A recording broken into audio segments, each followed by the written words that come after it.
अस्सलाम वालेकुम। मैं हूं सैयद हुज़ैफ़ा अहमद, आपकी खिदमत में हाजिर होता हूं एक नई केएससी 100 इंडेक्स वीडियो के साथ। आज की इस वीडियो में हम लोग केएससी 100 इंडेक्स को एनालाइज करेंगे और सबसे पहले हम देखेंगे मार्केट कहां पे क्लोज हुई है। मार्केट 63,813 पॉइंट्स पे क्लोज हुई है और इस पे 484 पॉइंट्स में की कमी आई।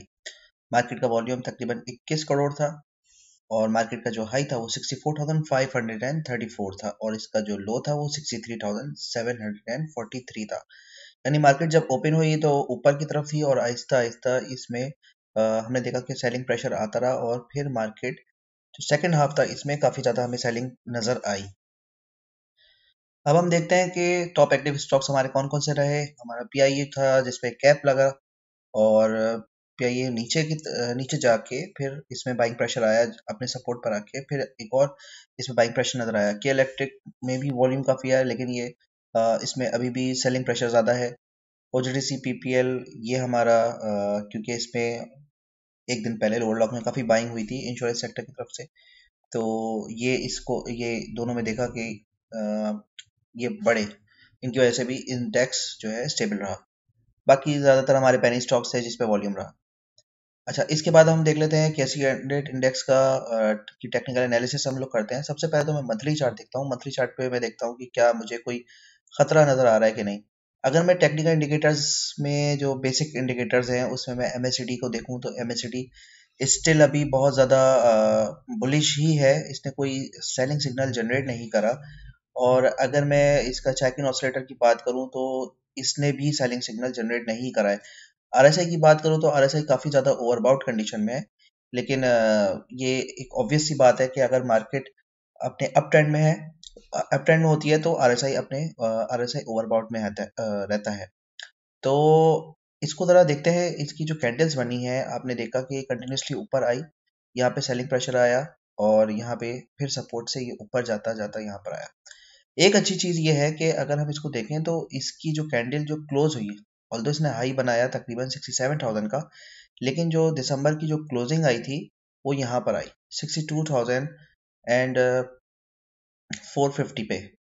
और अभी जो इस मंथ की जो अभी क्लोजिंग चल रही है जनवरी की, ऑल्दो इसमें अभी भी एक दो दिन बाकी हैं, तो ये 63,813 जो कि पिछले कैंडल से ऊपर है, तो कि ये एक पॉजिटिव चीज़ है। यानी कि हम कह सकते हैं कि स्टिल इसमें बाइंग आई, ऑल्दो उतनी बाइंग नज़र नहीं आई, उतना वॉल्यूम नज़र नहीं आया बाइंग वॉल्यूम जितना कि हम लोग को दिसंबर में नज़र आया था, लेकिन स्टिल ये एक पॉजिटिव इंडिकेशन है।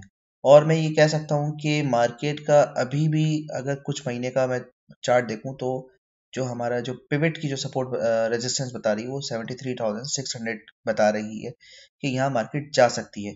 और लॉन्ग टर्म पे अगर मैं सपोर्ट की बात करूँ तो इसकी ये सपोर्ट नज़र आ रही है तकरीबन 56,000 के पास। तकरीबन 56,000 के पास इसकी सपोर्ट नज़र आ रही है और इसका जो रेजिस्टेंस है 73,650 के पास इसकी रेजिस्टेंस नज़र आ रही है। ये मैं बात कर रहा हूँ अकॉर्डिंग टू मंथली चार्ट। अच्छा, अब हम आ जाते हैं डेली चार्ट पे। तो डेली चार्ट पे सबसे पहले हम इंडिकेटर्स देखते हैं कि हमारे इंडिकेटर्स क्या बता रहे हैं हम लोगों को। तो अगर तो आरएसआई की बात करें तो आरएसआई यहाँ पे आपका ओवरसोल्ड हो गया था और आपने देखा था मार्केट ने अपना जो हाई बनाया था 67,000 का, वहां से होते हुए इसने ईएमए 20 तोड़ा और ईएमए 50 से ये रिबाउंड हो गया। लेकिन ये ईएमए 50 से रिबाउंड होने के बाद मार्केट एक रेंज बाउंड में है और एक वॉलेटाइल सिचुएशन में। आप देखें इसकी कैंडल उस हिसाब से नहीं चली जो बुलिश मोमेंटम आया था, और इसमें कन्फ्यूजन है, एक वॉलेटिलिटी है, और फिर हमारी पॉलिटिकल नॉइसेस बहुत सारे आ रहे हैं, इलेक्शंस के मसले और फिर इंटरेस्ट रेट और इस तरह के मसले मसाइल हमारे आ रहे हैं, जिसकी वजह से मार्केट में एक एग्रेसिव जो बुलिश रन था वो कमज़ोर पड़ता जा रहा है। लेकिन इसका ये मतलब नहीं है कि मार्केट अपने डाउन ट्रेंड में चली गई है। अगर डे चार्ट की मैं बात करूं, मार्केट अभी भी अपने अप ट्रेंड में है, लेकिन अगर ये इसने मार्केट ने कंटिन्यूसली अपना ईएमआई 20 तोड़ा और फिर ऊपर गया, फिर तोड़ा, फिर ऊपर गया, अगर इस तरह से करता रहा तो फिर इसका अप ट्रेंड जो है वीक हो जाएगा और ये इंडिकेशन होगी कि ये डाउन ट्रेंड इसका स्टार्ट हो रहा है। अच्छा, एक नेगेटिव चीज़ ये भी है कि जो इसका एमएससीडी है ये बाइंग प्रेशर जनरेट तो ज़रूर करता है, लेकिन ये क्रॉस ओवर इसने जनरेट अभी तक नहीं करा है। आप देखें बाइंग प्रेशर नज़र आता है यहाँ पर, लेकिन क्रॉस ओवर जनरेट करने से पहले ही फिर इसमें सेलिंग आ जाती है। तो ये भी एक वीक इंडिकेशन है कि एक मार्केट वीक है अभी इस वक्त, बहुत ज़्यादा स्ट्रॉन्ग नज़र नहीं आ रही। दूसरी चैकिन ऑसिलेटर की बात करें तो इसने भी बाइंग सिग्नल जनरेट किया, और आरएसआई की बात करें तो आरएसआई यहाँ से ऊपर गया और फिर अब वो वापस नीचे की तरफ आ रहा है।